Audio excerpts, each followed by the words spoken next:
Good evening, folks. Welcome to another episode of the Weekly Tangent Show here on our YouTube. This is for episode 38, and it's Halloween.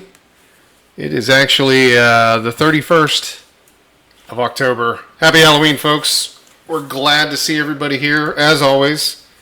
Sorry, we were having a technical issue with YouTube itself. It just wasn't pulling the stream in, and then obviously our game wasn't working right, so, one thing after another, but we got it figured out. I hope everybody had a great week. It's Thursday as always, so we're getting close to the weekend. It'll be nice to be able to hang out, do some gaming this weekend. There's some games to play still. I'm just kind of waiting until next Thursday at this point. Yeah. Right? So. Yeah, to Brooks's point, we're not doing news this week because of the amount of spoilers that are potentially out in the wild for Death Stranding, as we've been talking about for, 2 weeks? Yeah. Or 2 months, come up a few times, I think. Yeah, we've been trying to stay spoiler-free, and it's tougher than it seems, when you're... Right. When you're involved in games and you're looking at everything, it's kind of hard to, not bump into a spoiler. And your Twitter's games, and your news feeds are games, and people you know... It becomes a little tough. Games, and so even some of our group texts and whatnot have just sort of been like... Yep. So we've been trying to stay out of that, and hopefully we're doing a good enough job. So instead of actually worrying about news... There'll be plenty of news next week. There'll be plenty of news next week. Welcome, Fixstar. How are you? Thank you for all the comments you've left, too, as well. It's nice to see somebody checking in and looking at all the videos and all that. Yeah. So we appreciate your interest. We've got a couple different things that we wanted to talk about. And we figured we've got 2 hours to fill, and we thought we'd talk about Halloween or scary games, kind of spooky games, whatever we want to call it. Our favorite kind of horror games that have actually hit over the past probably 20 years. I think. Well, we've got. Yeah, I think we got some best of stuff to PlayStation 1. So what would PlayStation 1 have been? Like 96, 97? I mean, it launched in 95, probably, but probably the game we're talking about is 96, 97. So we'll say in between 20 and 25 years old. So we figured we'd share some of those with everybody here, and then we'll play some Too Dark, which is it's an indie game from the creator of Alone in the Dark. Yep. And then we're going to play Silent Hill. Homecoming. Yep. Yeah. Which would have been the 5th, 6th, 7th installment, maybe? I think so. Okay. I think there's only 8. Okay. We'll go through that as well, but I think maybe there's 8. I don't know. I think it's number 7 if I do the math correctly. So that's a Konami game, and then Too Dark is Gloomywood? Yes. Is that who did that? Okay. Yep, that's who did that. So we're going to go through those, and some of these games will be available on PC. Do you want to kick us off, or do you want me to? Why don't you go ahead and kick us off? Well, my idea was, and Brooks and I had talked before we started the show.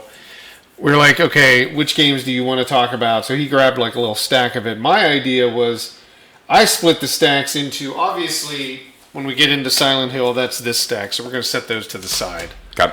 I split it into kind of like horror games that people want to be scared by, and more like games that are suited for the time of the year, the Halloween time of the year, right? So they may not be extremely scary, but they might be somewhat scary. And some of these are on different platforms, but I think I'll start with one of the... Actually, let me see here. So I'll start with one of these. So this is Stubbs the Zombie. This was for the original Xbox. So this, I would imagine this would have come out sometime around 2003. 2004 maybe, something in there. Stubbs the Zombie is a zombie that is running amok in this futuristic town. Now this town has leapt into the future 40 years from everybody else. All the other towns in the world are not as futuristic as this town is. Okay. So this town has like flying cars or floating cars and all that stuff. And Stubbs, for some reason, shows up and he just runs amok. in the whole. This was made by Aspire, so they were the publisher on it. They used the Halo engine. So this would have been in the Halo engine days. Okay. And it's a really funny game. If you can find some YouTube footage on it, or if you have an original Xbox, it was never ported. So I believe it's exclusive. Okay.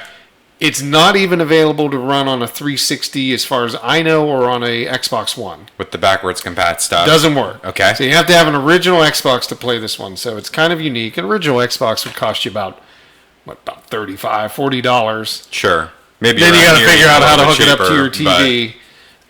And then the game runs about $50 or $60 still today, because it's unique. But it's like a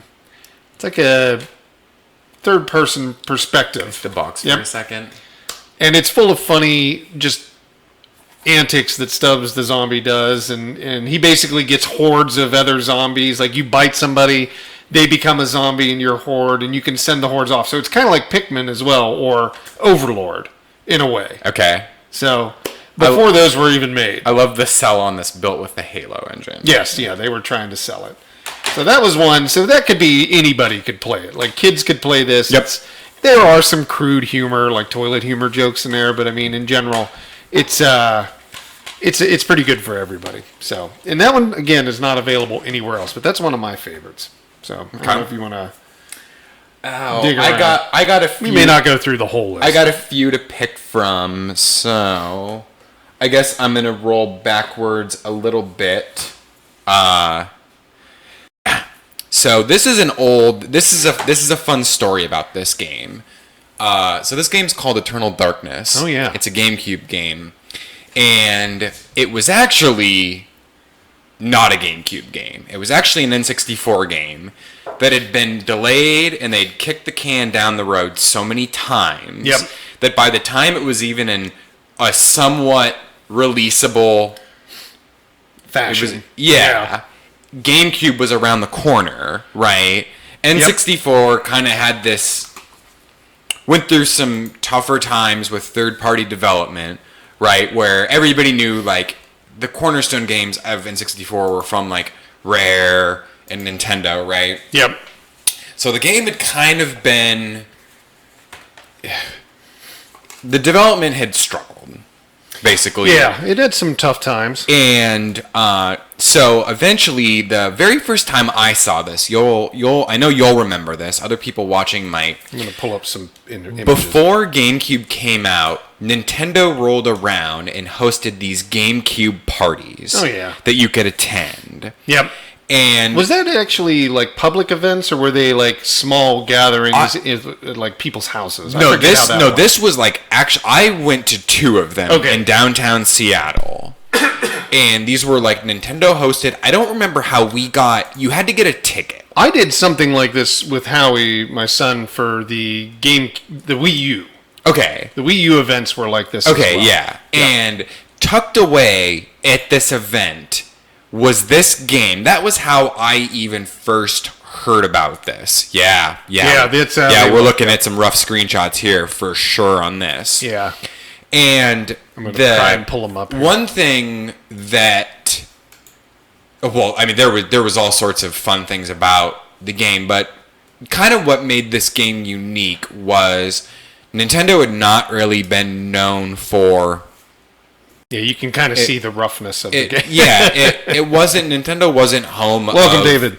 The GTAs or anything like that. Some of what we now think of as mature or violent games.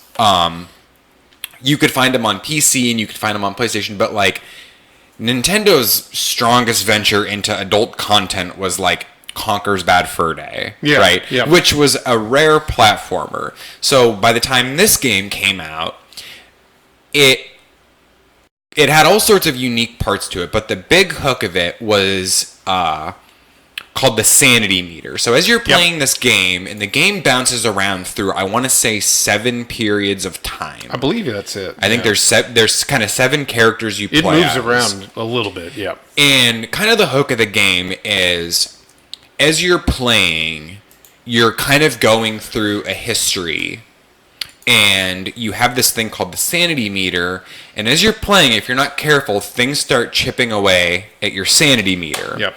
Then, the lower and lower you get, the game starts playing tricks on you. Some things as simple as, like, your weapon disappears even though it doesn't, or everything turns to mice on the ground, or, like, there's even a point in the game where it'll, like, load into the GameCube front end, tab over to your memory card, and just start deleting your saves. It's not actually deleting them. Yeah. No, it's kind of doing the Kojima, but kind of like what Metal Gear did. Metal Gear, Yeah. Uh-huh. Yeah, I remember that. That was actually an interesting way to handle it. So this is one of my earliest memories of the GameCube. Yeah. I would have to say, and it fits into it's not quite a Halloween game, but it deals with sanity and Eternal Darkness was some kind of horror elements, and there's by the end there's like some supernatural things going on, but yeah.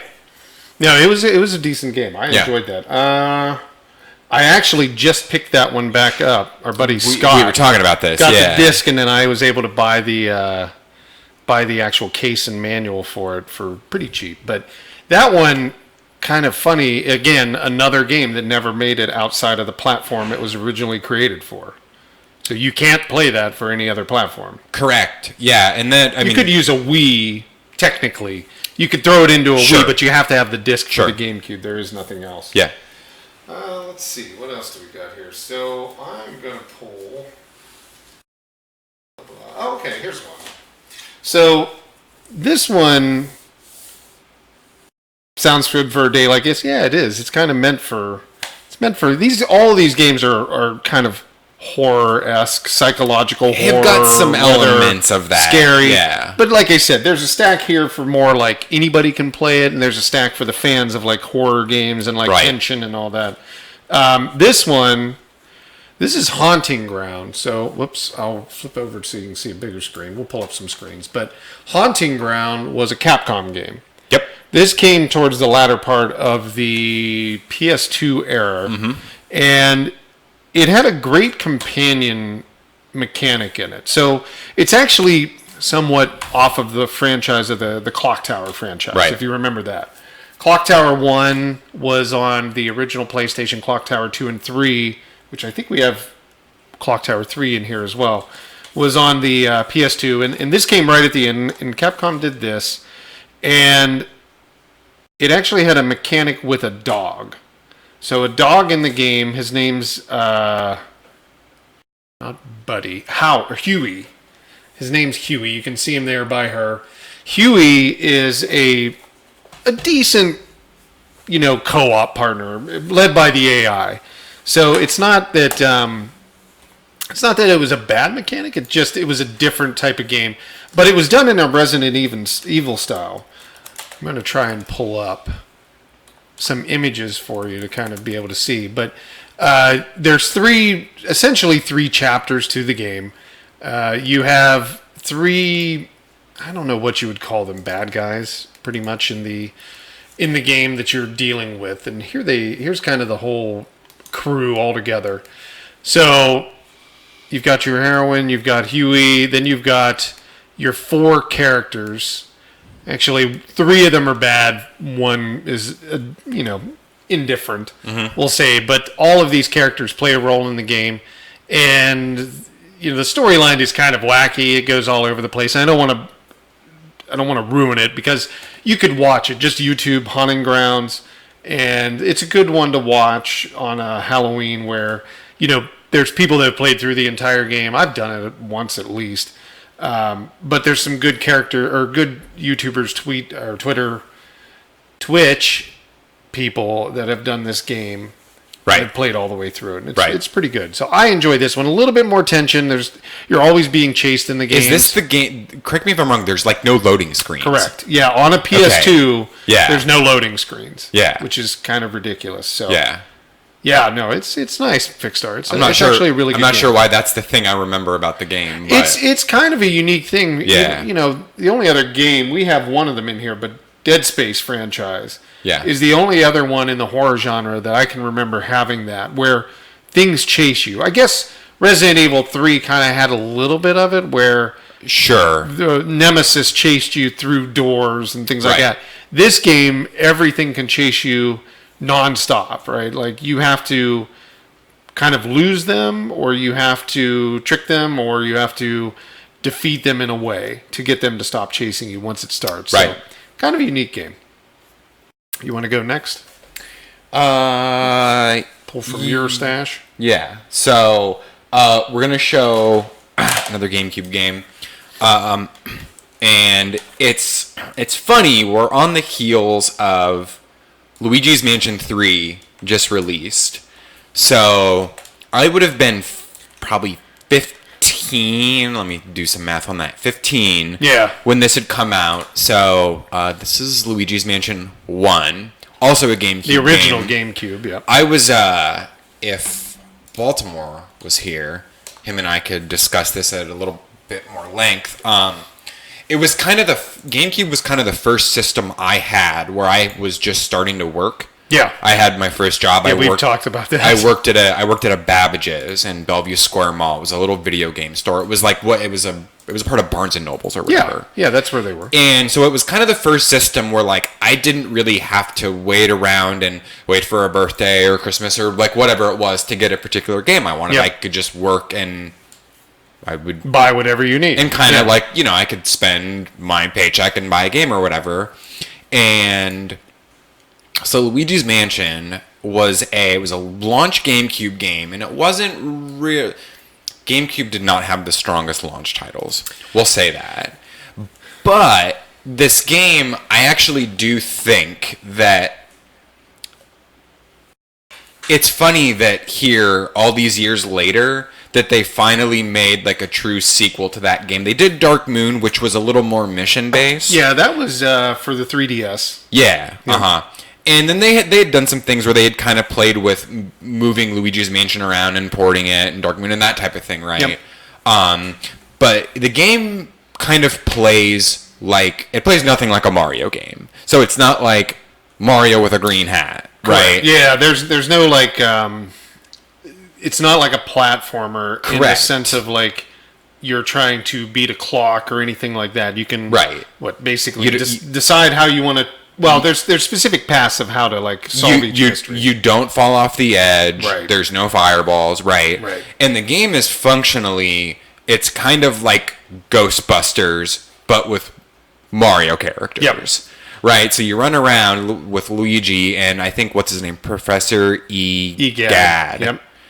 And as you're running around through this haunted mansion, you're essentially, which was at the time I thought was kind of unique. I hadn't really seen a game do this before. It might have been all the horror games or spooky games I was familiar with kind of had you being chased by something. Yeah. Like I had played. Well, yeah, I mean that was for example, Resident Evil. Right. Would have been one of those. Right. Like Resident Evil 2 was on the N64. Right. So they had that. And I grew up primarily as a Nintendo fan, so like even though I did have a PlayStation, most of what I knew was like Nintendo and Rare made my favorite games. Yeah. Right? So to me, like maturity was like Bond. Like we all played Bond. It wasn't called GoldenEye 007, it was Bond. Yeah. On my no, block. no, everybody was that. No Mario in this one fixed start. Well, actually Mario is in it.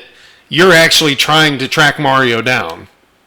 That's the story. Yeah, but you don't actually play as him, correct? No, you don't play as Mario at all, but Mario is technically in the game because Luigi is going to this mansion because Mario is supposed to be there. So it's a funny thing that we're sitting here talking about this game, and I would never have guessed when they originally showed it off on that stream here that we would have been talking about number 3 actually coming. That was a better picture. Right? Or it's kind of in reverse or whatever. It's reversed, for some reason we have that today. So it's just it's a unique game. There's still not a lot quite like it out there. There's been a couple games with like ghost busting mechanics. I don't think they've really tried to. I don't think they've really tried to do that. But well, I mean, Dark Moon, the 3DS version, was very similar to these mechanics. Yeah.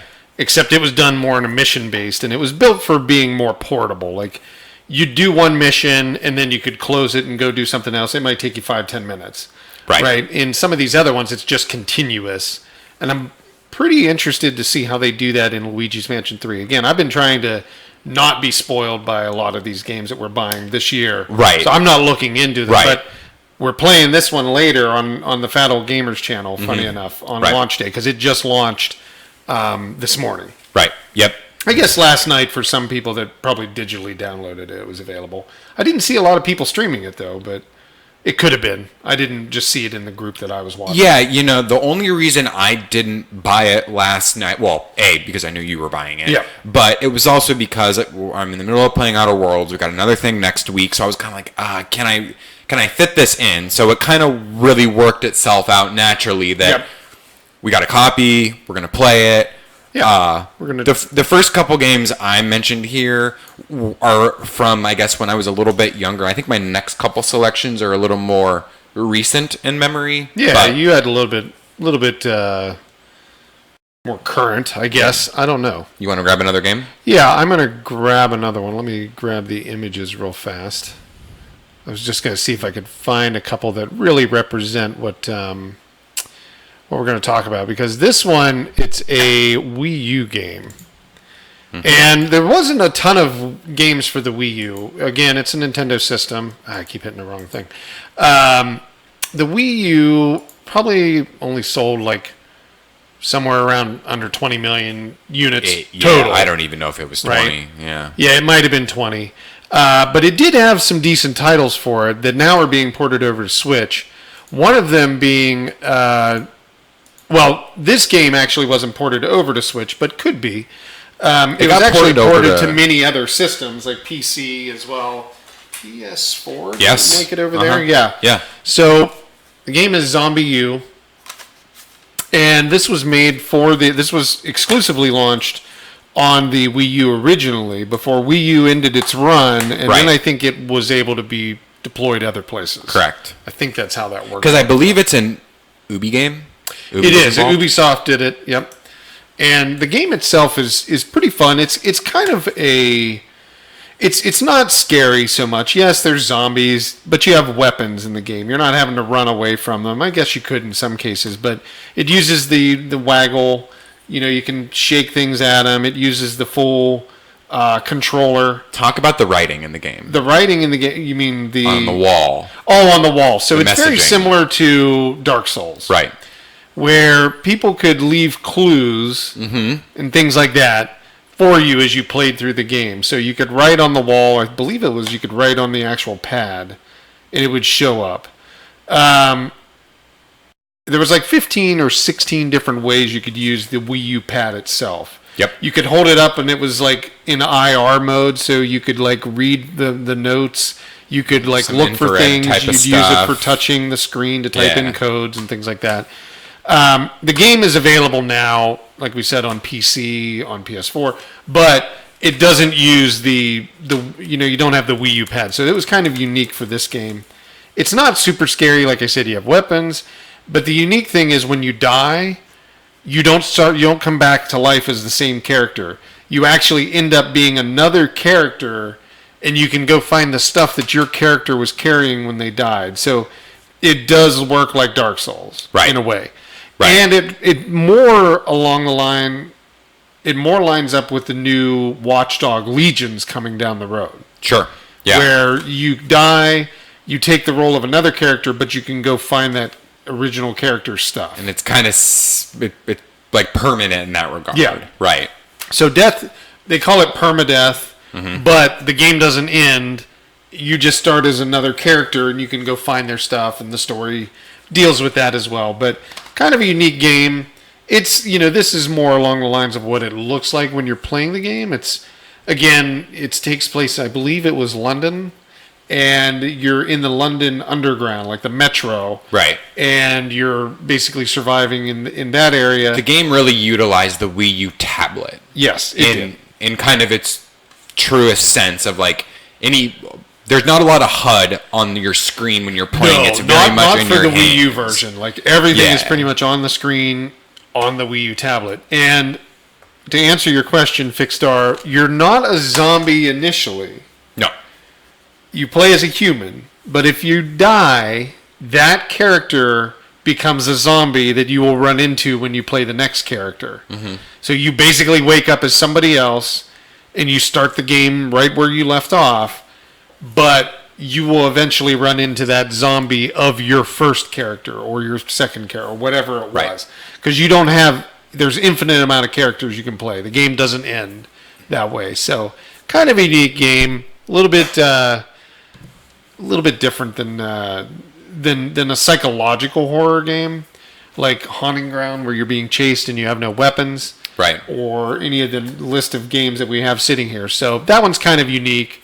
I thought we'd share that one. It's a cheap game. You can get it pretty cheap. I mean, it's like $10 in most cases. I'm pretty on sure Steam even. I'm pretty sure I might have even reacquired that because I think it was like a freebie PlayStation game 1 month. That's how I even have this. Yeah, they even gave it away as like a PSN Plus game. So I know a couple people that have talked about it, and that's how they got it as well. Yep.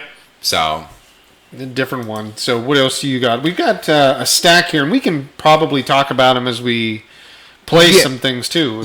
I'm going to... I kind of have 2 more off the top of my head, so I'm going to go ahead and we're going to quickly discuss 2, I think. Yeah, sure.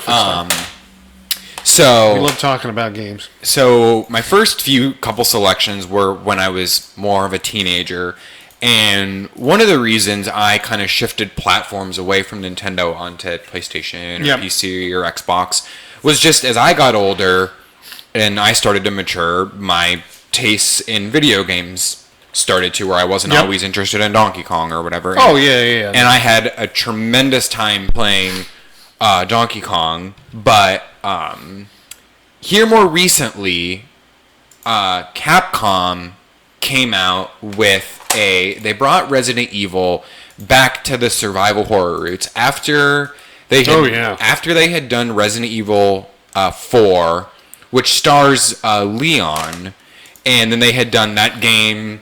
It was very much in the vein of drop-in, drop-out co-op, Gears of War. Yep. During that era, so 5 came where you played with Chris and Sheva. 6 came where, again, it was a co-op kind of game. And then they kind of listened to what everybody was asking, and they made... Not only did they make Resident Evil 7, and they brought it back to a survival horror game, but you and I had long discussed, as VR was becoming a thing, I was like, someone's going to nail a horror VR game. Oh, yeah. So I actually have played this game... I played this start to finish with the headset. No breaks. Like, I'm going to put the control down for an hour and play on the screen mode. I played the entire game in VR, and it is still one of my favorite VR games. Oh, yeah. It's probably one of the better ones out there. I think that would be, like, the only one I would say might be better. They're a little bit different, though. They're designed for VR specifically. Yes. Was like... Skyrim, Fallout for VR, Fallout VR, and Borderlands VR, But so that's a more recent kind of horror game. It's definitely in your face. I mean, like this character here, this is one of them. This is the mother. Mm-hmm. It, especially with the VR headset on, everything they do is right in your face. There's knives coming at you, all sorts of stuff. You're really when you look over your shoulder, you really are looking over your shoulder when you're playing with the headset. It's a really fun experience. Yep. I've shown it to anytime I've had people over or someone's seen VR. I always try to show them it. People are kind of like, 5 minutes, that's enough for me. I don't even know how you did this for like 12 hours or whatever. They had what was it? The first demo for the VR part was like the kitchen. Yeah, that was pretty freaky. It was done really, really well. But you're definitely right up in front, and it's a first-person game if you've never seen it. Even outside of VR, you can play it, and it's still in first-person mode. Right. So it's kind of like that, a little bit different. And then another favorite of mine, there's actually 3 from this franchise. So I'm going to kind of, in a greater sense, just talk about the Dead Space franchise. If anyone's listening at EA or Exactly. If Blue Point wants a project, go ahead and just remake Dead Space. That's fine. Yeah, put that on a new system. That would be awesome. This was a really fun game. It was done by Visceral, which I think has since been kind of Viscerated. reformed and closed, and some people have moved around. But it was the game had no loading screens. Yep. There was no HUD on the screen, so everything you saw was you were playing as this space engineer, and you're crawling through the Ishimura, which was some kind of mining or cargo ship. Yeah, it was a mining. It was a planet cracker. That's right. That's what it was called. They did space mining. Yeah. So they destroyed planets essentially to be able to get the minerals directly from the core. Yeah, and the game just the pacing was done well, the story was done well, the HUD was very clean, your health bar was on your spine, that's what the yellow is right there. When you looked over your shoulder, your ammo counter was on the gun. It wasn't just like a little square in the corner of your screen with a couple little check marks to show that you had grenades or whatever. And it is still to this day one of my probably favorite, I don't know if we're going to call them survival horror games. Yeah. But I mean, that's what they technically are, is, surviving a horror experience kind of thing. yeah, but they're excellent games. I really hope at some point in the future these games can kind of come back. 1 was excellent. 2 was excellent. Yep. 3, we had fun playing. It got a little bit of criticism for being more of a co-op action game. Yeah, for sure. But even those, we still had a blast playing. There's a couple light gun games or like Wii games. Yeah, right? there was the PlayStation Move and the Nintendo Wii version of Dead Space Extraction. Yep, that came on that right there. That comes with the PlayStation Move version of Extraction. Yep. Which I played through that. That's actually a really good experience. You're on rails, they call it an on rail shooter. Yep. So basically it's just walking you through where you're supposed to go, and you're just aiming the Move controller or whatever, the Wii wand over whatever you want to shoot. Yeah. And then kind of low key they should remake it, Fixstar. And then low key another thing that I think we both really appreciate about it was the people that made the game. There's like a couple movies. Yeah.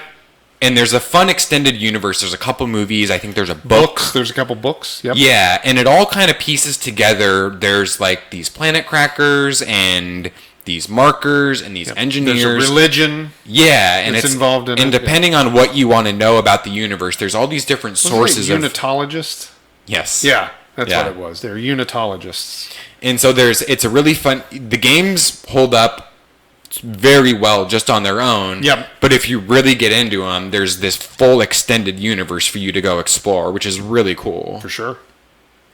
Cool. Do you want to? We could jump into Too Dark right now. Sure.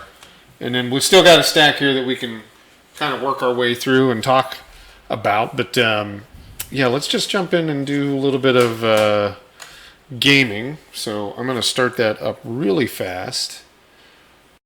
Let's see. We need to get out of here and find Too Dark.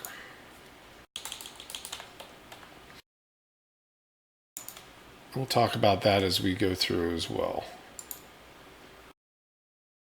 I don't want to do any of that. Is that a play? That's a local play. Yeah. I think it's just asking, did we want to load an old save? We're going to start from the beginning, kind of, because it's the story is pretty interesting. It's based on a character who is a family man, kind of hanging out with his kids, and all of a sudden his life gets turned upside down. So we'll see a little bit of that. Okay, whatever. We'll upload to the server. It wants the save, and it doesn't really need the save. I think when we start the game, I think we'll be able to just click new game. Yeah, you can just choose new game. It was just weird. This game's available on many platforms, too, so it's kind of a good thing. Big Ben is the company that created publisher. the game. Yep. There we go. Is that going to be correct? So I'm going to fix this window. For some reason, it always gets stuck. So we're going to be moving some things around here really quick, but Brooks is going to play for us. I'm going to see if there's a way to... There we go. So this is done in a more kind of retro look, a little bit more 16-bit design. It's a good game. It's actually written really well. I wouldn't suggest it for children. It's definitely not a child-friendly game, even though it might look like that. It's a little bit dark. Okay. So you can kind of see they're at a nice little campground.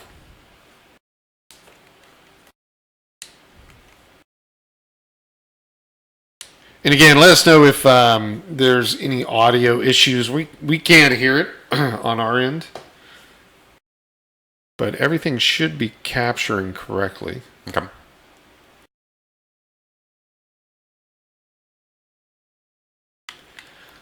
So there goes the family. They're going to get wood. Yeah, I remember putting this up on the service when we got the game. Yep. That's kind of... I'll put the link in chat. I don't know very much about this game otherwise. It was a crowd-funded game, if I'm not mistaken. Okay.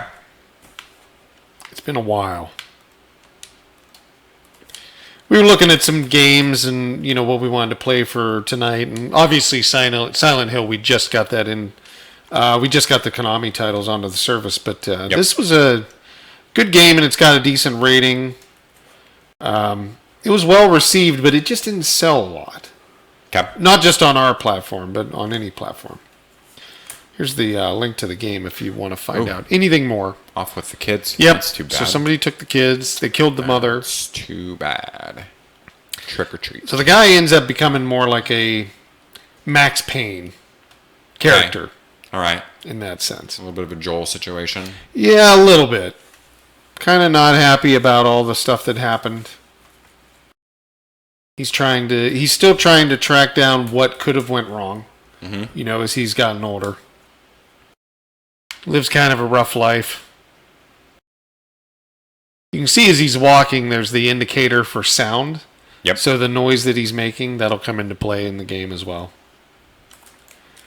And it definitely has a little bit more of like the survival horror aspect to it. Yeah, it was well received. I was just looking at Metacritic. I guess it wasn't. Depends on how you look at it. I think if you look at Steam's rating, our rating was 5-star. Metacritic had it at like a 54%. But then like Steam, let's see here. It's got I want to say it's a mostly positive rating. Okay. Across the board. So, you're going to have people that like it, don't like it, varying degrees of different opinions about the games.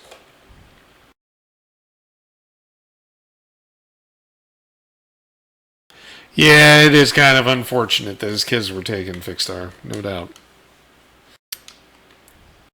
So he's got to dig around for the key. I think it's...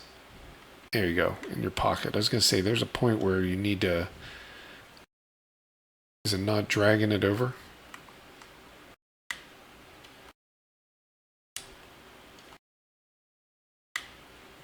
There we go. Oh.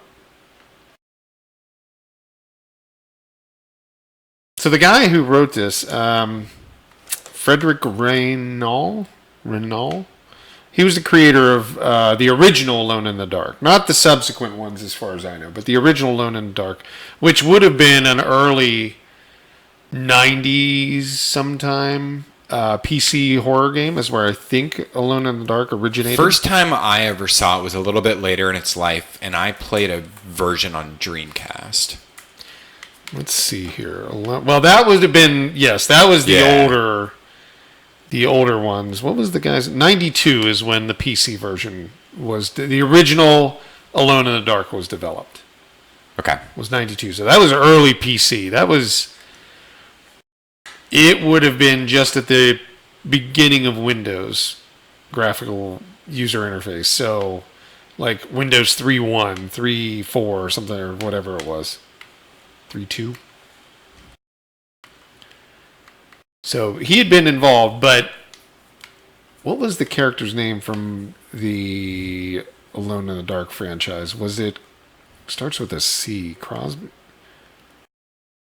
I do not remember on that man. Let me look it up.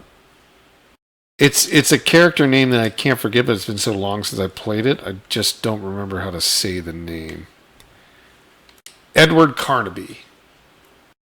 Okay. Edward Carnaby.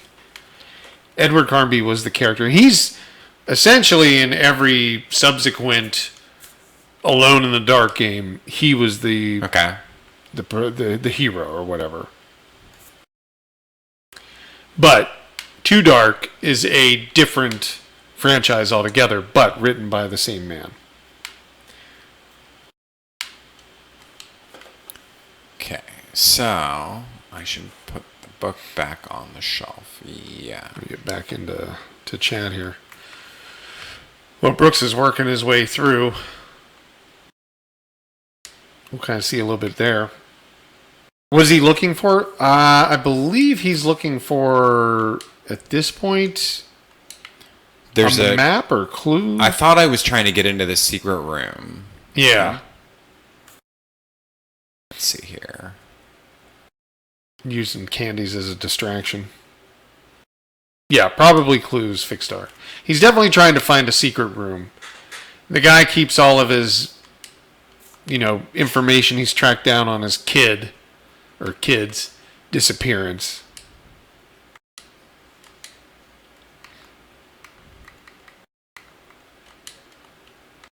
Gloomy Strikes, cigarettes. Guess I could talk while Brooks is looking for that. Let's see, what else do we have? What else did I bring? Similar in this vein, another game that deals with like zombies but isn't too scary. Still in box. Still in box, yeah. Well, I have tons of these.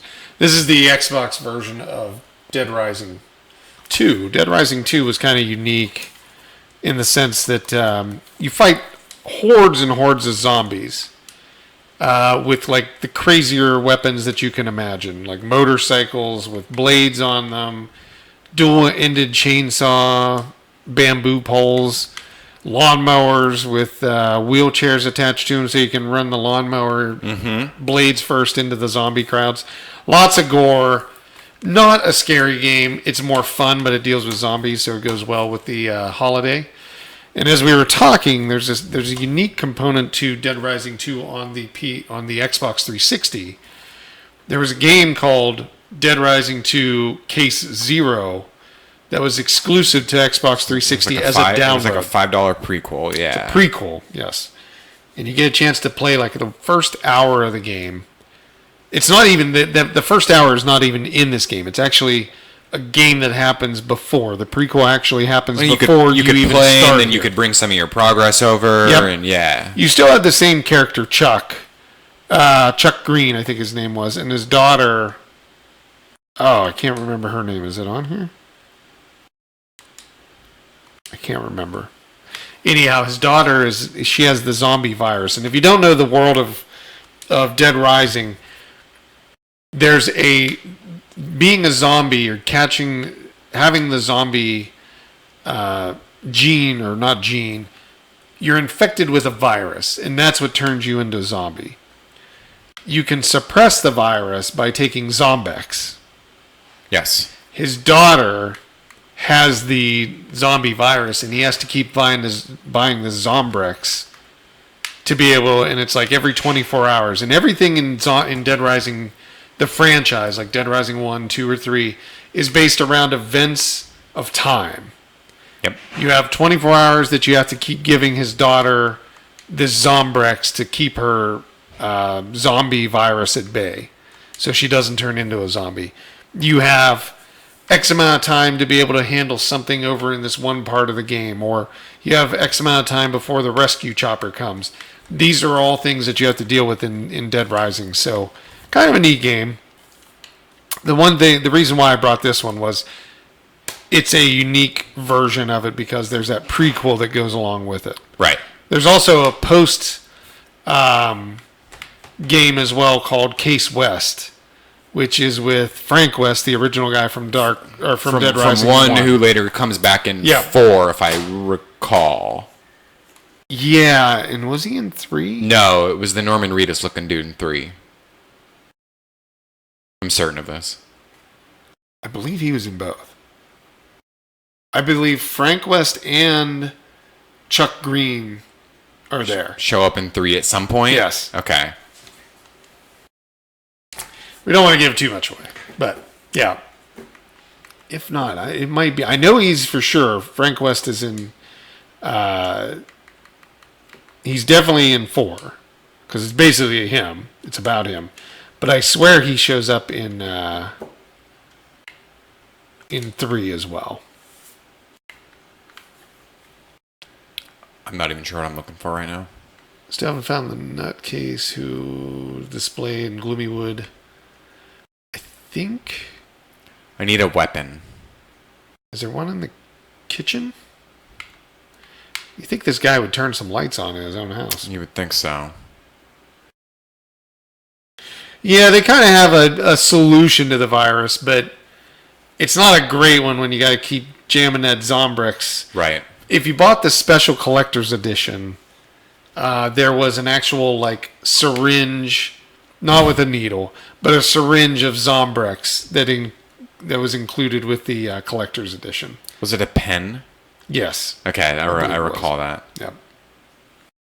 It's kind of a neat little thing.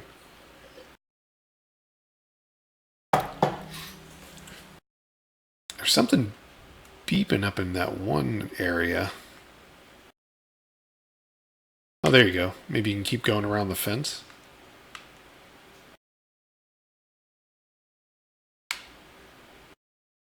Nothing useful. Nothing useful. Nope.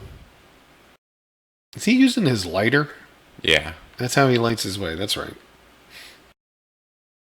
Yeah, it definitely was pretty cool. They've done some really interesting stuff. Unfortunately, like Dead Space. Dead Space, there you got a flashlight now. Dead Space, they ended up canceling because the team was broken up. Same thing happened with Dead Rising. Dead Rising was just after they made Dead Rising 4. They, roughly a year or 2 years, 3 years later, they disbanded the whole group. They got rid of the development team. There is no more development being done on Dead Space. Or Dead Rising or Dead Space. Yep. Which is a shame because both franchises are amazing. They're different because, like I said, Dead Rising is definitely not like a psychological horror survival game. It's got some components to surviving, but it's definitely not the same as like Dead Space. It kind of had that thing where you had the clock and you had the camera, but it had this concept of there were 72 hours and then a little bit further on the crafting got progressively more ridiculous, and it wasn't just the weapons became ridiculous. You were driving around. You weren't even swinging it wasn't like a bat with barbed wire and da da da da. It was like I have a monster truck with spikes, and there was all sorts of crazy stuff that was going on. The good news is though, for a majority of these, Fixstar, I know you're saying you're disappointed. You can actually get Dead Rising on Steam, and I think you can get all 4 now. You can get Dead Rising, you can get Dead Rising 2, you can get Dead Rising 3, and Dead Rising 4. I recall this because there was the Humble where we had messed around with the whole refer link and buying it. And I had ended up with something where You ended up buying I had coupons for every version that you could possibly have. So, and then for Dead Space, currently right now you can get Dead Space 1 and Dead Space 2. And now that EA's given up on Origin, I think mid springtime, or roughly about the springtime of 2020, you should be able to get Dead Space 3 also on there as well. Okay. I think that's when they gave the timeline for all their other games that they're going to be making available on Steam. So Good news is you'll be able to play them, which is awesome. The bad news is there are no more. There's not a chance to make them moving forward. But he fell into the abyss. That's a pretty steep step.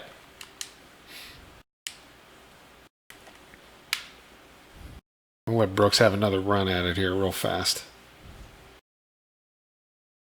Yeah, on Steam, all of the games are available except for Dead Space 3. But sometime in the springtime of 2020, Dead Space 3 should be available on there as well.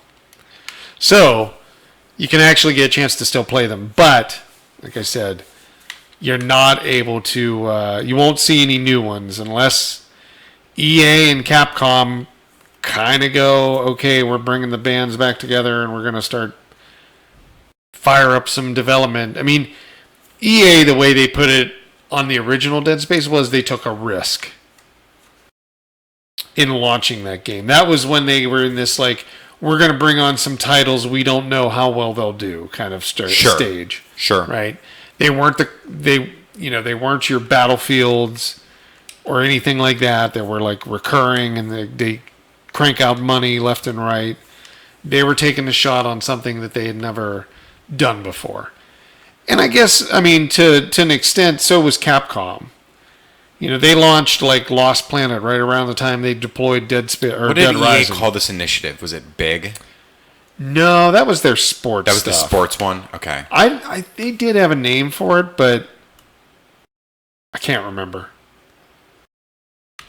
Yeah, I can't remember what their name for this strategy was, where they were going to try lesser known, like what did they call it? Non-established franchises. Okay. So it was an interesting time because when Dead Space came out, the original one, I think everybody looked at each other and went, yeah, this is way better than Resident Evil. Right. Because at that point, Resident Evil... It was super well received. Hadn't really... Like, you had already had Resident Evil 4. And Resident Evil 5 wasn't really going well because it wasn't in the actual, like, strategy. Although we liked it. We played it co-op. Resident Evil 5 wasn't received as well because it got away from the survival horror and went to more action. Well, a big thing in that era of time was a lot of games were moving to over-the-shoulder camera. So It wasn't third person behind you and it wasn't first person. It was that Resident Evil 4, Gears of War type of thing. Yeah. Yeah, they were definitely doing different things. So Dead Space kind of brought back that really super horror component of the game. Right. Right, that people were looking for from Resident Evil 4, which most Resident Evil fans and a majority of horror fans will say, like, Resident Evil 4 was one of the best games out there. I don't know. I mean, I'm indifferent on it. I like it. I don't dislike it. I like it, but I thought Resident Evil 5 was great as well. Yeah, it was it also came, Resident Evil 4 was like a GameCube exclusive for a lot of years, right? So I had fun with that game when it came out. There was this ridiculous controller that the game launched with. There was a chainsaw that you could get in like a special edition. They had it for the PS2, and then they had one for GameCube. Yeah. Resident Evil has kept up with the time. They've done well. So he needs a crowbar. I think Brooks is probably going to play for another 5 minutes or so. Even at that. Something like that. Yeah. In the meantime, we'll talk about one more game. So this game is truly like psychological horror. It's called Rule of Rose. We talked about this a little bit a couple weeks ago. Rule of Rose is a game that Sony commissioned to be a first-party title. Mm-hmm. They worked with Punchline, I believe it was, and they deployed it in Japan. And it's basically had some rough times getting outside of Japan, and it became a headache for them. Right. There's some things around. It's a it's a children's orphanage. The children are a little bit like out of control, like way out of control, killing things. And Rose is there with her brother. I believe it's her brother, if I remember correctly. And essentially, like, the kids do really mean things to each other. It's really like, it's scary in a way, but it's also like really messed up. Right. In a way. So there was a concern from, some of the more conservative countries about video games like Germany and Australia. So the game didn't get published outside of Japan by Sony. It actually ended up being published by Atlas, which is a favorite publisher of ours. Right. And the game now, because it came out in the last part of the life cycle of the PlayStation 2, it's extremely expensive. And again, it's not a game you can go and just buy. It's not like remastered. No GameStop will have it used. No GameStop. They did 7 years ago. These were $7. Right. Fully, full game with the manual and the disc and all that. Today, they're into the realm of like $400. $350, $400 is usually the price you see them up. You don't buy them for that. I bought mine for like $250. But still spent a little bit of money on it. But it is unique. You won't find it. But you can, there's obviously ROMs out there for it or ISOs. So the game's it's not completely inaccessible, but kind of a neat thing there. Sony was even afraid to take it worldwide because it was just not something they wanted to deal with. Right. Right. And they brought out Siren. First party, Siren, which is like really like freaky. Yeah, I mean, I might argue, I might even argue a little bit that times have changed since then. Yeah, I mean, that game would have been 2004, 2005. Yeah. Oh, there's the Abyss. There's the Abyss again. Well, do you want to give this one a rest and we'll jump over to Silent Hill? Yeah. Yeah. Okay, let's do that. Yeah, no, for kids, it wouldn't be the game. Most definitely Fixed Star. So that was Too Dark, and He's Too Dead is what it says. Again, that's a game that we brought over, and it's an indie game that was made by one of the creators of Alone in the Dark. So it's a different take. Again, a little bit more mature topics, so not for everybody. That's most horror games, though, that are really good or kind of not meant for everybody to play. But we're going to jump over here. See if we can get out of here. We're going to jump to Silent Hill. So this is Silent Hill Homecoming. Now, we do have a stack of Silent Hill games, and we'll talk about those as we go. Let's see, I've got the mouse here. We just got to fire the game up. We were testing to make sure everything was going to go fine. It looked like it did. So there's Silent Hill. Actually, I'm going to put it into this right here because this is how it worked well. Okay. So you can control it now, I think. There you go. And so Silent Hill Homecoming, this one, there was a hiatus in between a lot of the Silent Hill franchise. Sure. Especially now, there's been a super hiatus, and who knows if there'll ever be another one. But originally, Silent Hill deployed on the PlayStation 1. Mm-hmm. So that was early on, and I have that on my PS3. I don't have a physical version of that one. Never bought that one. But Silent Hill 2 and 3 deployed on the original Xbox and on the PS2. Yep. So they were available for that. And it was kind of, not exactly, but it was kind of Konami's answer to Resident Evil. In a way, yes. Another Japanese developer making a horror game. So I don't mean to make that direct comparison, but it was... A little bit less action, a little bit more horror. Yeah. Kind of thing, right? Not as many jump scares, more like just constant suspense. No, that's not the... Constant fear that it was trying to generate. So... The original one was on the PS1, so you can imagine what it looked like. The interesting thing about all Silent Hills are there's multiple endings. Yep. All based upon like how you play the game and like points where you say you help somebody or you don't help somebody, things like that. So it's very interesting the way it's designed. So so this one you take and you always take the role of somebody new. Yeah, that's not. Is that 100? That's not 100% correct. In most of the games, you take a character that's new to the franchise. Yep. In the games themselves, though, they always tend to be that you're in this realm of horrible things are happening or horrible things have occurred, and you're in like a hellish type world. Yep. You always end up being in this area called Silent Hill. It's named different things, but it ultimately is the same thing. Right. And there's a lot of like dark rust tones to it. It's super monochromatic. It's super monochromatic, yeah. And you're usually alone playing the game, and you usually don't have partners. Most of the games are not direct sequels to the one that comes before, right? Correct. So it's more of a Silent Hill in universe than it is Silent Hill 2. We're playing as the guy again. Yeah, right. Yeah, you've played. So this is Silent Hill, the collection, HD collection, for the PS3, which has Silent Hill 2 and Silent Hill 3. Not the greatest collection that's ever been assembled because there's some issues with it technically.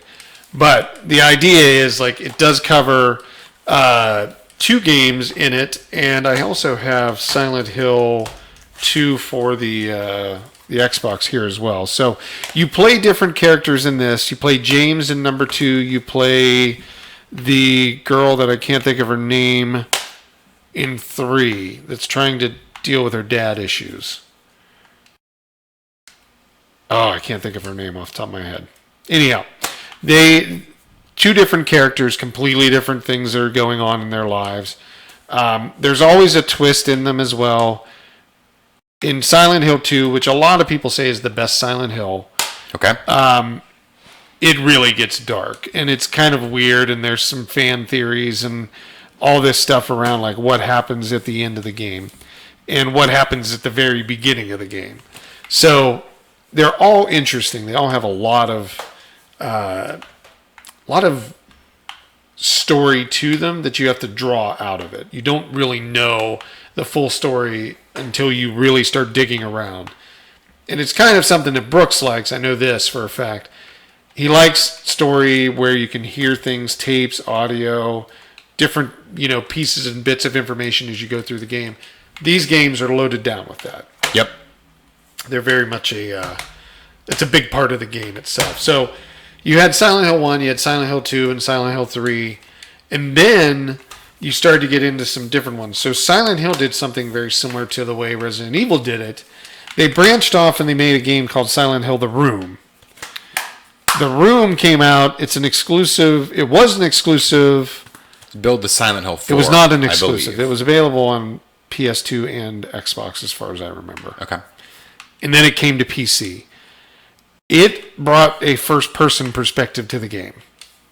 That was kind of the unique thing about it. And I remember being at E3 when they were showing this off, and the booth itself for Silent Hill The Room was the room that was in the game. Okay. Down to the T. It was kind of freaky. Now, I hadn't played the game, but when I think back on it, after playing the game, it was really weird. Like, they had made the identical room on the show of E3. Okay. And you were wandering around the room looking at stuff. And in the game, it's really weird. The room is not a pleasant place to be. It's his apartment, essentially. And again, it's a different character. I think his name's Henry. Henry Townshed or Townsend. Okay. Something like that.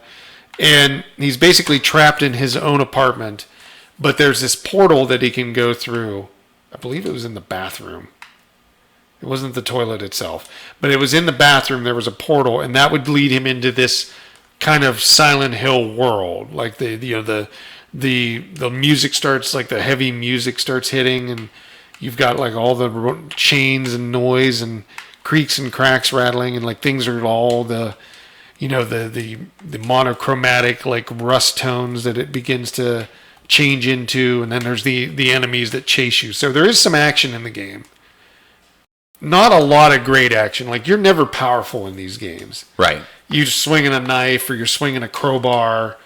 It's not like you have a lot of guns to choose from. It's not like Resident Evil where you get like unlimited ammo after you beat it and you've got like fully automatic machine guns and things of that nature. So it was kind of a unique game. So that was number 4 in the Silent Hill franchise. Then they diverged off a little bit, and I'm not 100% sure which came next. I think it might have been Homecoming. I'm trying to see if it says what year. Which is what we're playing right now. 2008. So this is the PS3 version of the game we're playing now. The game's available on PC. Obviously, I'll put the link in chat. Not through the toilet. Yeah, exactly. Fixstar. It was good. In this one, you play as a brother, Alex Shepard, and his younger brother. He's dealing with Julian Shepard, or he said his name earlier. I can't think of his name. You saw him on the floor there. Anyhow, he's dealing with issues with his brother being missing. So he's trying to help the family and all of that. But kind of when you look at the picture, it looks like a family picture. It's not a son and a father. It's actually 2 brothers. And a family photo, because there's this family tone around it where Alex is coming home from the military in the game. And he's going to see his folks. I know it doesn't seem like that right now. Here's the first enemy of the whole thing. And as you see like all the stuff disappearing, that's kind of like the dark underworld that you're dealing with. It's essentially being in hell is kind of how it's always been represented. So this game launched a little bit ago. But it's still a good game. Really solid game. So you do have, again, some fighting that you're doing. You can see Brooks is knifing somebody to death. But really, that's the weapon that he has to deal with. Like, it's not like there's a revolver or a shotgun or a fully automatic machine gun that you're going to be able to grab.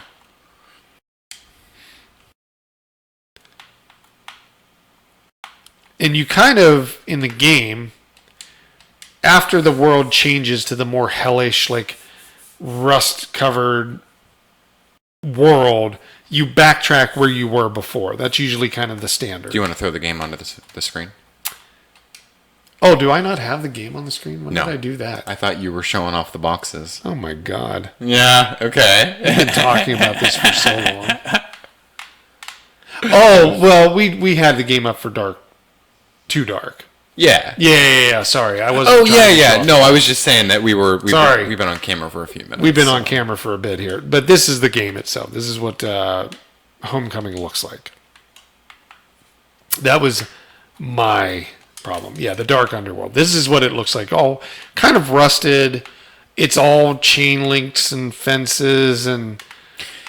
It's very crude. Metal. The environment is very crude. Yeah. The enemies are. It's not gory in the sense of like it's a zombie with like half of a jaw. It's like that dude has a piece of rebar through his face. Yeah. Right? Or it's a nurse for some reason that has bandages over her eyes. All over her and eyes. Is wearing a questionable outfit. Yeah, why she has to like is that the armor that they're wearing? Right. Yeah, you'll see it as we go through. Sorry, folks. I did not know. Here comes one of the nurse enemies as well. But the game definitely plays tricks on you in the sense of like making you think certain things are going on. It's definitely more psychological horror than it is survival horror. Right. You're not trying to collect more ammo. You're basically working your way through what's going on. Yeah, and it's, the franchise itself has been through. Do you have the Vita one over here, which is I do. Yep. Which is the last. That was the last of the last. Yeah, which is really the last one, unless we're gonna fork into. I'm gonna see this one here. When did it deploy? I want to say that this one came next, Silent Hill Shattered Memory, which was a retelling of the original game with Harry Mason in it, who was from the you play with first the one. Wii, and it's got like the phone. Yeah, you use the Wiimote, and like if you get a phone call, you actually listen to the Wiimote speaker. Right. So they did some really cool integration with it. Right. And there's, the flashlight is the Wiimote, so it does have the motion controls. So like the flashlight he's carrying is not on his chest, it's actually in your hand and you're looking around. So it's got some cool components to that, but it's a retelling of the original game, the first Silent Hill with Harry Mason.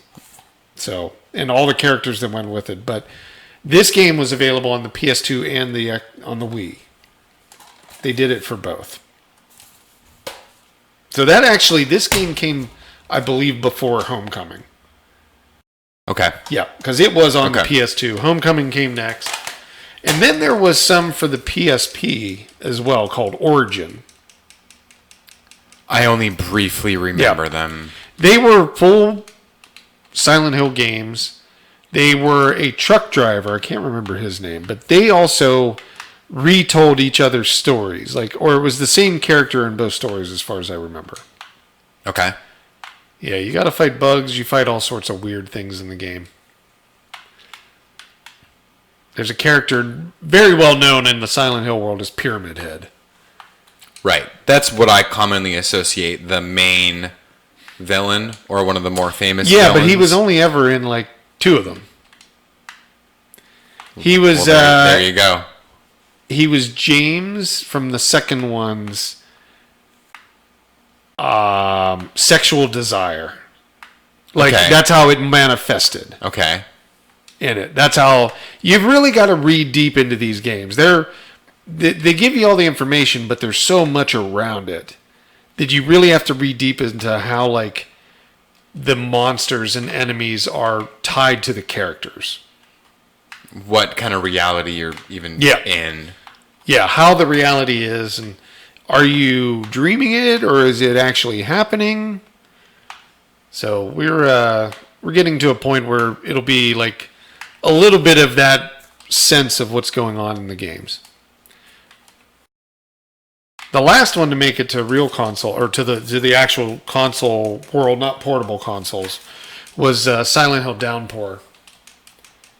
And that one was kind of unique in the sense because it really got good at the fighting component, and you actually were taking on the role of a convict,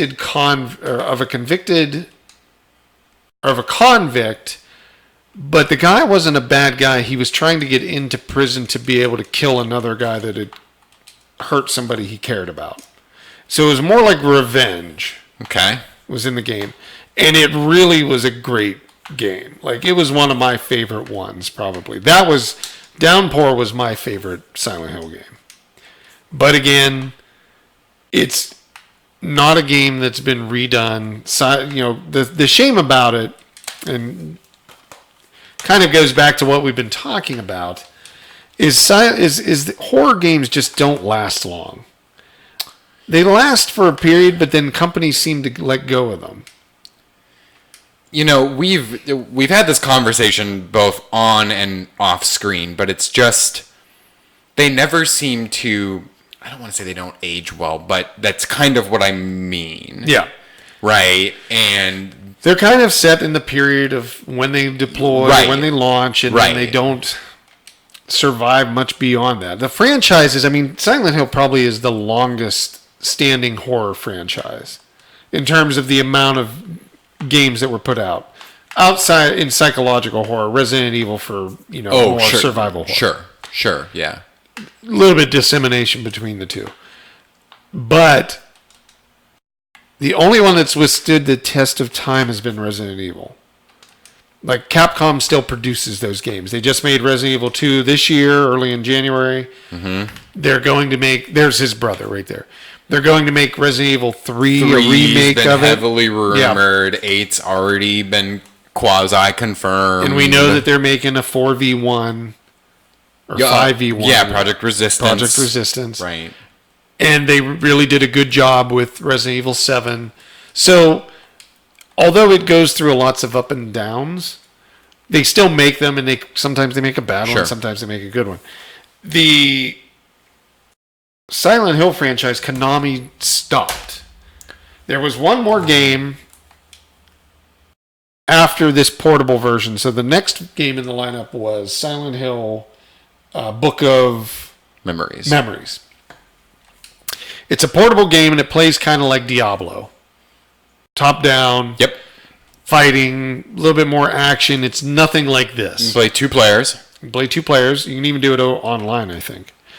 And it was made for portable devices. Like, it has touchscreen stuff and back touchscreen and everything, but it was only made for the PlayStation. It's exclusive to the PlayStation Vita. So it was very unique. After that, there was one more game that they tried to make, which was called PT. And that was going to be with Kojima. Hideo Kojima. And Del Toro and Norman Reedus. Del Toro and a couple other characters. Norman Reedus was even going to be involved. And Konami decided to kill that. They had released this demo. Yep. It was during an E3, I want to say. Yep. Right, the first E3 or the second E3 that the PS4 was out. And yeah, this was shortly on the heels of Metal Gear 5. Yep. And they released this demo. Nobody knew what it was. It was like from this weird studio that nobody had heard of, that had no association. And then everybody got to play it. And then that night or that day, somebody was playing it on YouTube and had kind of triggered this accidental ending. Yeah. Which then breaks out and the whole internet melts down on the thing. And this game, Silent Hill's coming back after a lot of time. Pretty long hiatus. I think Book of Memories was 2015. Yeah. And this was probably 2013. Right. And this was 2016. I think it happened, if I'm correct. But yeah, there was a whole thing when they ended it. Like, you can't even download the game any longer. They stopped that. They stopped people from being able to download it, and even people that have it in their account can no longer download it. You have to have it on a device. If you don't have it already on your device, you can't re-download it. Is that still true? Okay. That is very true. Okay. There is no way you can re-download it. I know I've got it. I have it on Howie's device. Okay.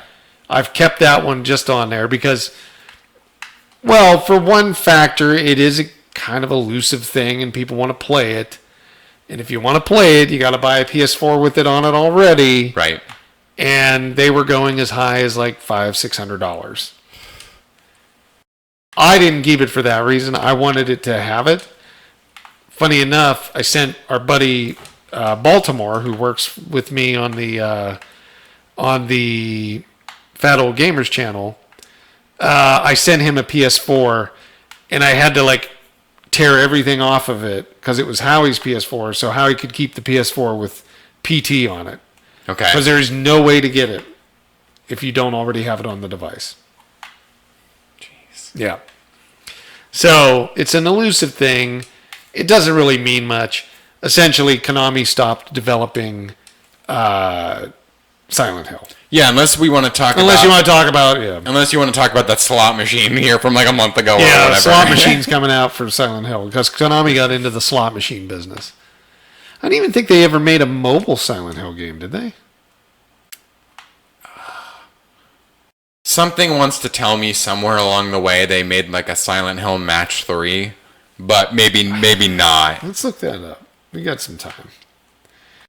You're getting to a good part of the... I'm not even sure where I'm supposed to be going right now, so... You need to go find a toy for the brother.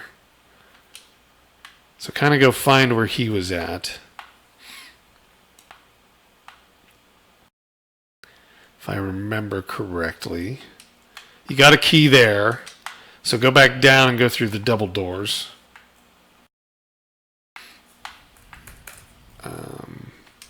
I'm going to Google. I thought there was a mobile game. Go through there.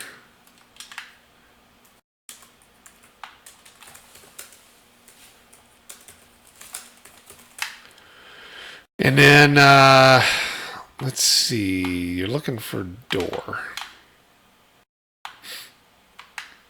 There you go. Yeah, you notice how it says 1 instead of like the actual thing? Oh, yeah. Yeah, it's weird. So you're going to want to go left or right here. Where do you see an open door that you can go through? There you go.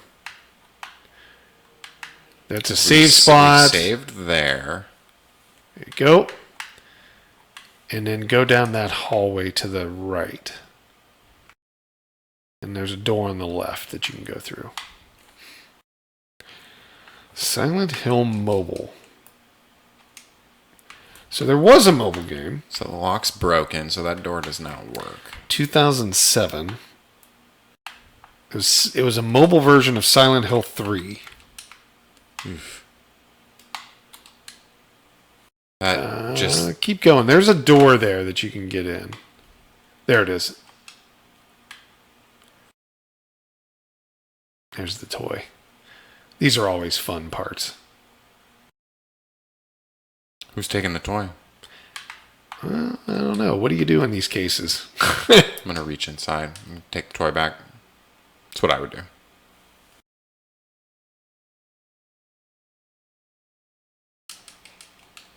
I know. You're like, which button? Which button? Not that button. You're going to have to take another shot at that. Trick or treat. Oh, that one got me too. So there was a mobile game. 2007 it was released. I'm trying to understand what kind of game it was and what it was for. It almost looks like a dumb phone type game, but I don't think it is. It's like a...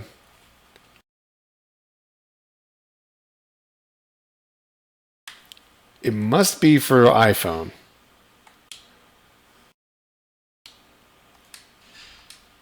And maybe it was only in Japan?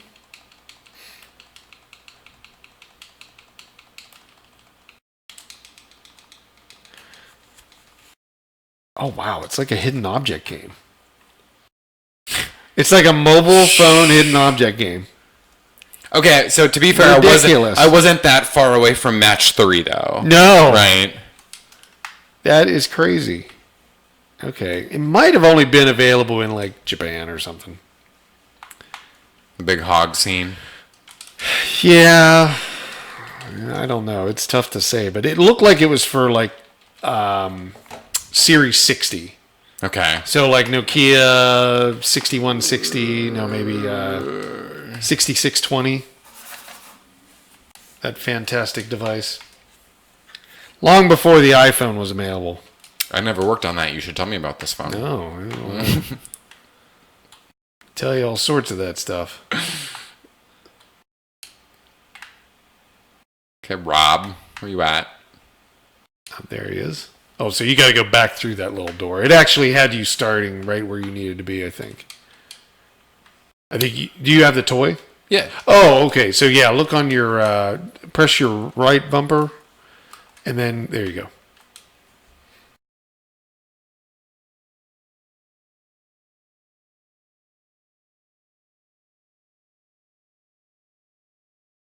Come on, take the toy.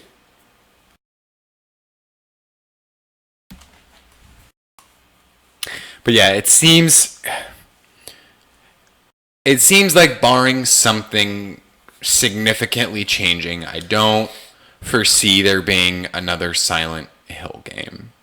No, Right. It would take a lot. It seems like both that and perhaps, again, barring some significant changes, it seems like out of Konami, that and Metal Gear are probably where they are. Yeah. Right.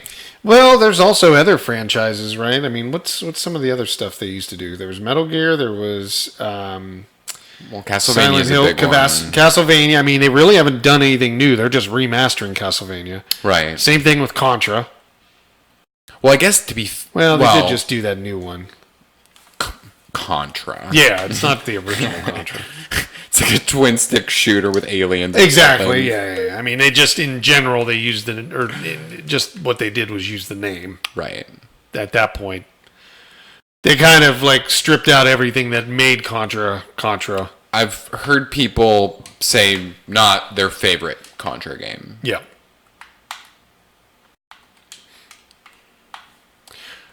I think you can get through there. You're waiting for it just to come down. For what to come down? The elevator. That's what those doors are. So if you walk over there, it should. Or actually, is it a button on the side? Sorry, there's elevator buttons on the side of it. There you go.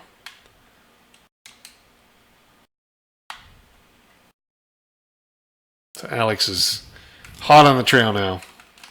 And it all just makes me I'm kind of curious, because even if Konami itself doesn't want to make the games, I feel like those licenses, be it Castlevania or Silent Hill, in my fandom aside, Metal Gear, it seems like if we could all get everybody in the room and throw a couple checks around, we could get some games, right? Somebody would come to the table with some money. They would be able to get a game.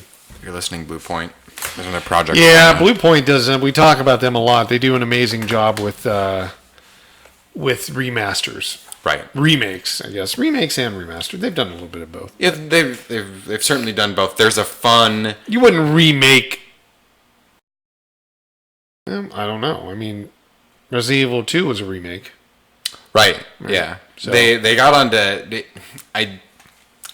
I was sidestepping as much news as possible. I did see that Blue Point got onto Twitter tonight, and they were sort of hyping, because they've long been rumored, are they working on a Metal Gear thing? Is it a Dark Souls thing? Everybody knows they're making something. Somebody's doing something. They're working on another big game, and they got onto Twitter, and they sort of dropped a bunch of hints, and they rattled off like 6 or 7 games in one tweet. Oh, yeah. Yep. Yeah.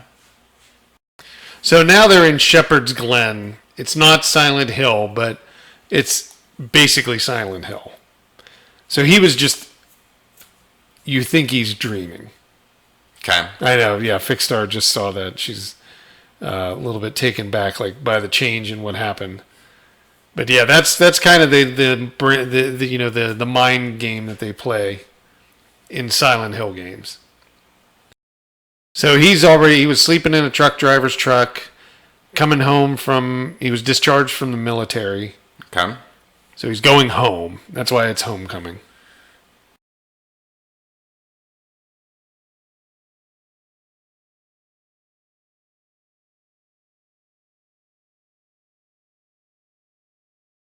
I just wondered, do we even have audio? Jeez. Doesn't look like it. Are you able to hear the game, Fixstar? Everything's working. It looks like everything's working.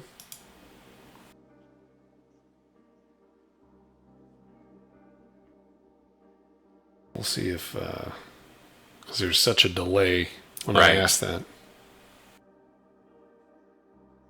I guess I could even just mute my mic and be able to hear it myself. But it is what I would consider one of my more favorite type of genres to play. Working? Oh, no, you just hear us. Yeah, that's what I thought. I didn't see any audio from the game coming through. Well, it's a good thing we've been talking the whole time. Yeah, well, we don't shut up, so that's a good thing. Yeah. I'm trying to figure out why that is, though. What would be causing that? Alex? Sorry, we would have tried to adjust that for you if we knew that. You were home? Audio output. Didn't say anything. No, I haven't talked to her. Actually, I haven't really talked to anyone. I'm not planning on sticking around for long. Oh. Well, I hope you get a chance to talk to her. I'm sure she'd love to see you. She's still here? Of course. Not aware that you weren't getting It is. the audio feed from the game, but we keep talking. So quiet. It's changed. It's actually it, though. Yes. Not for the better, I'm afraid. Oh, there it is. You should go home. Oh, it might be working. See your mother. Not sure how high I have to turn it up, though. See you later.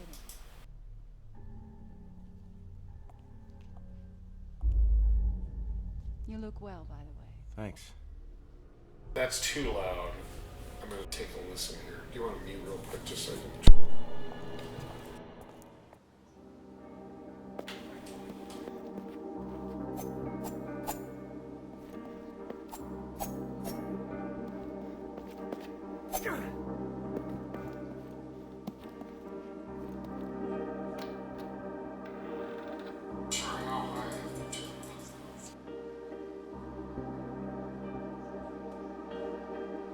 Oh, and I think we've been picked up by that.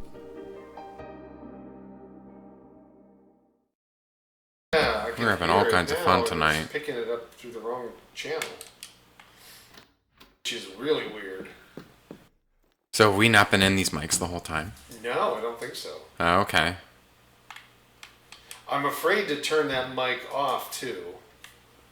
We might, I mean, We might not mess. yeah, with we it. might just finish off for the evening here in a little bit and then wrap back around next week. Yeah, sorry, Fixstar. That was for some reason. In the future, feel free to Yeah, just let kick us and scream know. or whatever about it. Yeah, that's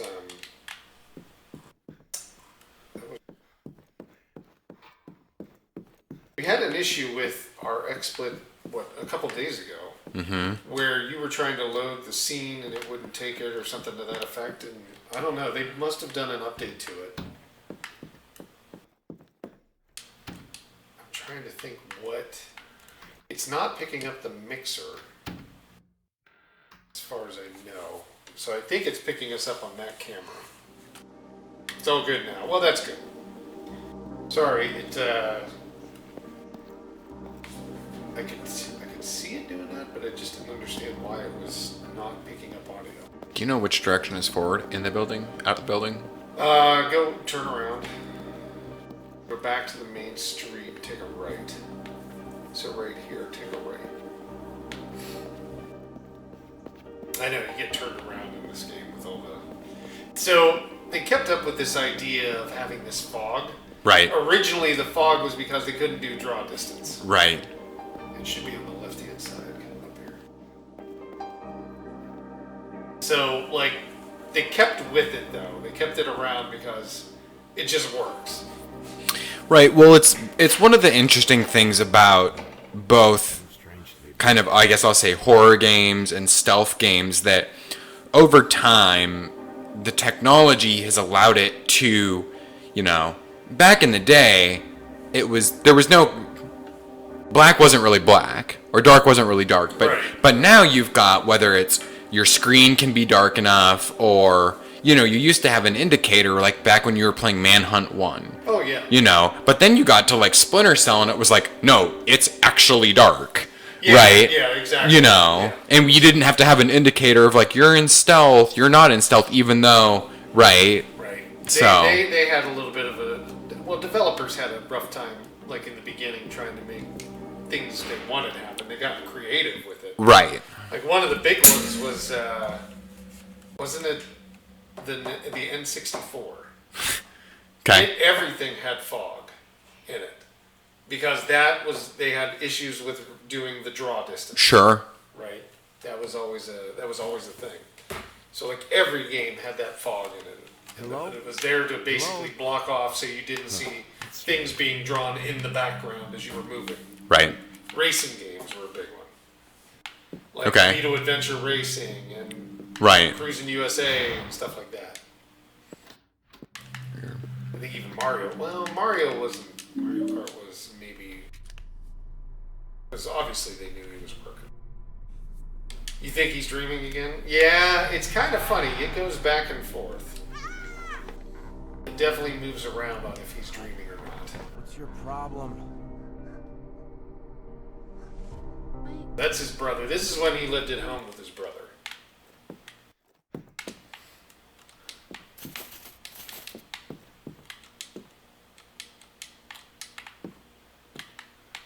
So you guys you're just basically checking out their rooms. Just come-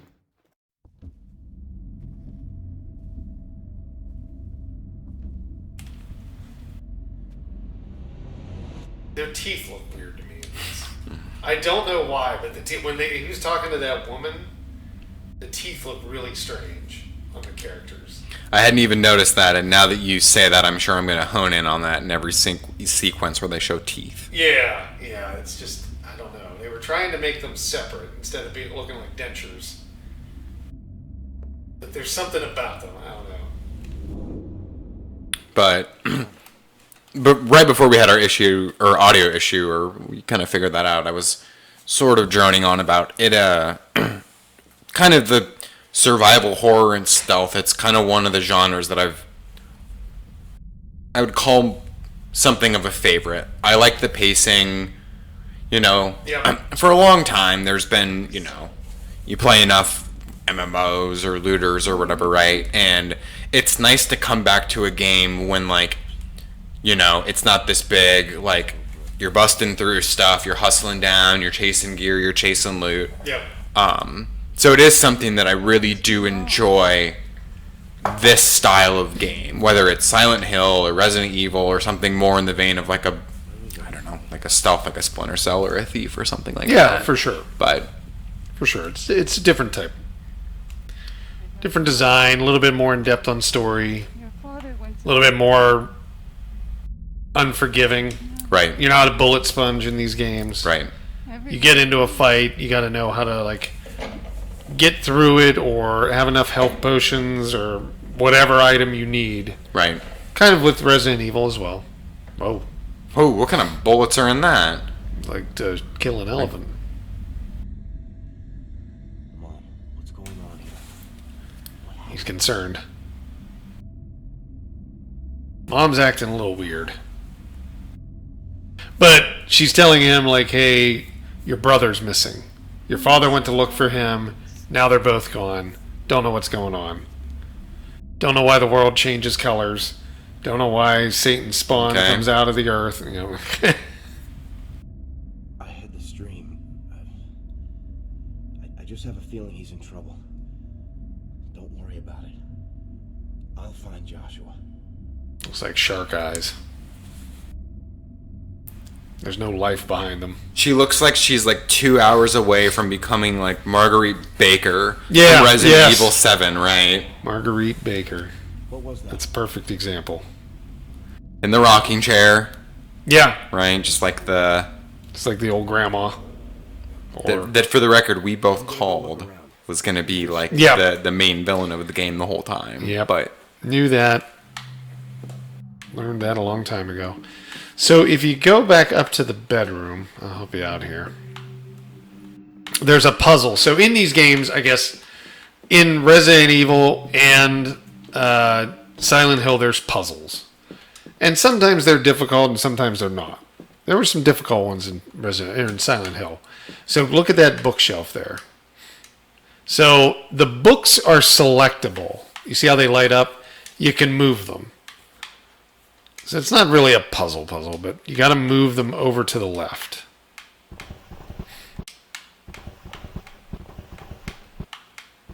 There you go.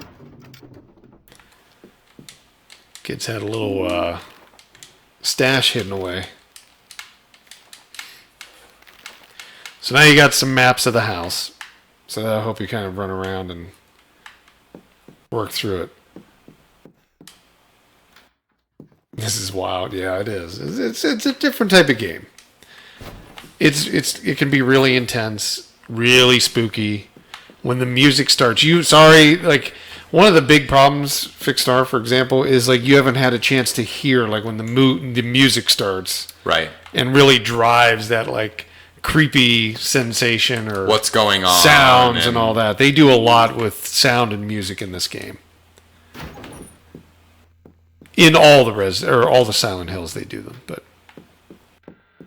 hopefully we'll get to an area before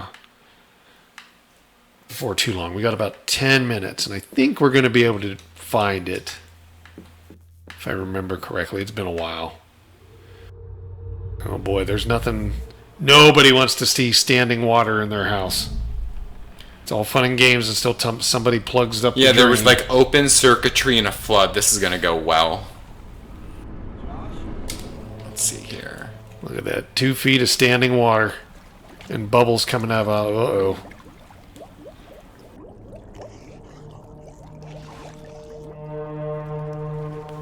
Hopefully it's something that's in the drain. And not a monster. Go ahead and stick your arm down there again. Oh my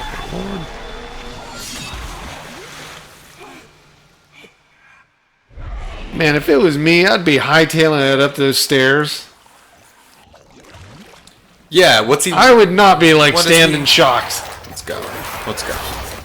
What are you waiting for? There you go. Get him.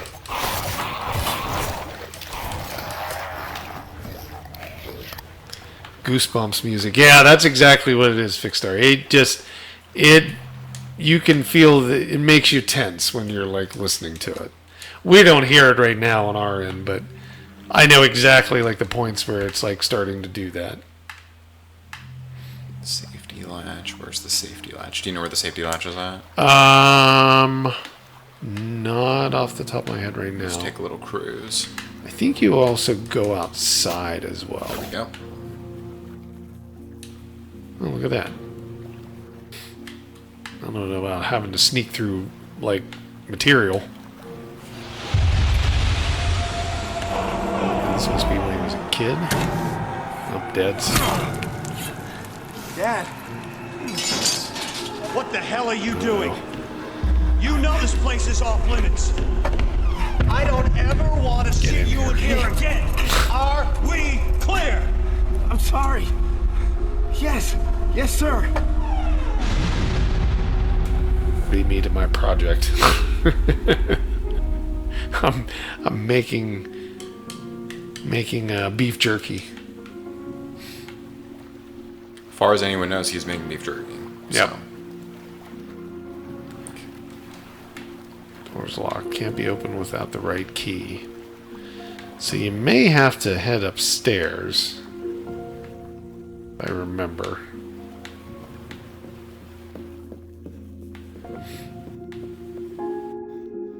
You might have to head outside. I think your maps show you a little bit.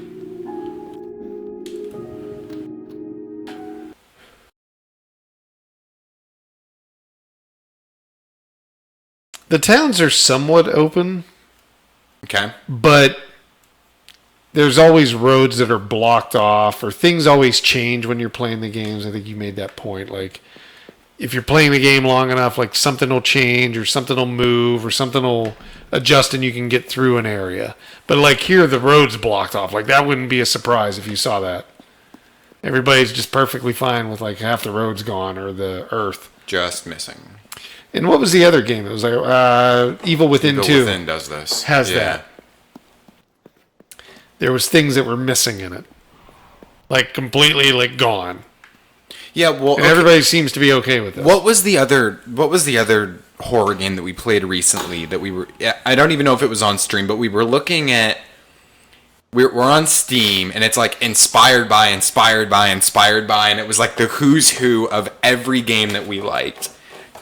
What was Do you remember what I'm talking about? Yeah, I do remember that. What was that game? Oh, I can't think of it, but I know what you're talking about. Yeah, it like had it rung every bell. Yeah, uh-huh. So to speak. If you hit your your shoulder button, you should bring up the map, one of them. Or maybe it's triangle or whatever there you go. Triangle, we know it as PlayStation. Yeah, why? Or as this game calls it, 3. Yeah, 3 for whatever reason. This is great end of October fun. Yeah, no, it worked out pretty well. We wanted to try and launch games specifically for Halloween, and we've got a big whole push on the front page of the website where there's all Halloween stuff, themed games that Brooks launched and all that. So it worked out well. We were trying to get kind of everything lined up so it would all be more towards the last. We had a week. bunch of games in our pocket. Yeah. That we were kind of like, does this make sense for September 12th? Right, or why September would we launch this 18th earlier? or whatever, Yeah. right? So, But we appreciate the feedback, Fixstar. Thanks. It's always nice to hear.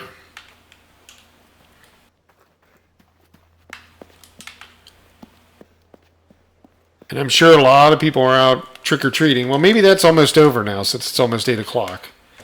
Here on the Pacific time. I know on the East Coast it's been over in the Midwest of the country and all that stuff. Right. But I think they probably only do it from like 6 to 8 at the most. Around here? Yeah, and a lot of people go do those things where it's like a car meetup. Or they go to the malls and then they do trick-or-treating. Yeah, the malls. I know it's over in Issaquah, over at my place, it's a pretty big thing. Kids probably push their luck till about 9 in the area. Yeah. There's a lot of houses, a lot of lights, a police station, a fire station. Yeah.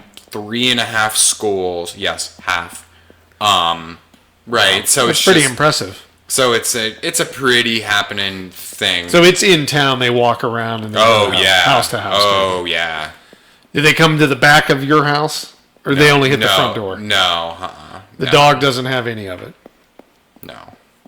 He's not out there in a costume handing out treats right now. Yeah. So you can move around. It's not like I said. The town is not massive. But you can kind of go to different areas of it and search around. Downpour was a little bit more linear. Okay. In certain points. When you got to the town, yes, again, it's a little bit like this where you can go open up things or go into other areas.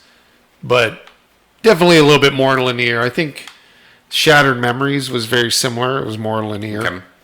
Where you followed a path.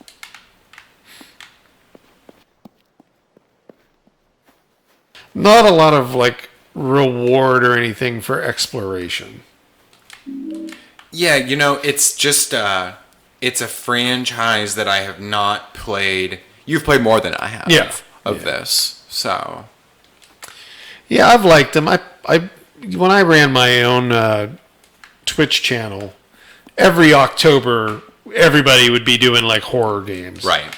So I think I played pretty much every Silent Hill through the months of October.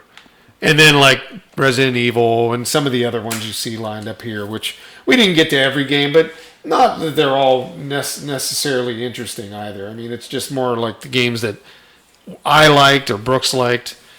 There's, like I said, some that were just spin-offs, like DLC, like Undead Nightmare from Red Dead Redemption, the original one, where they added zombies into the game.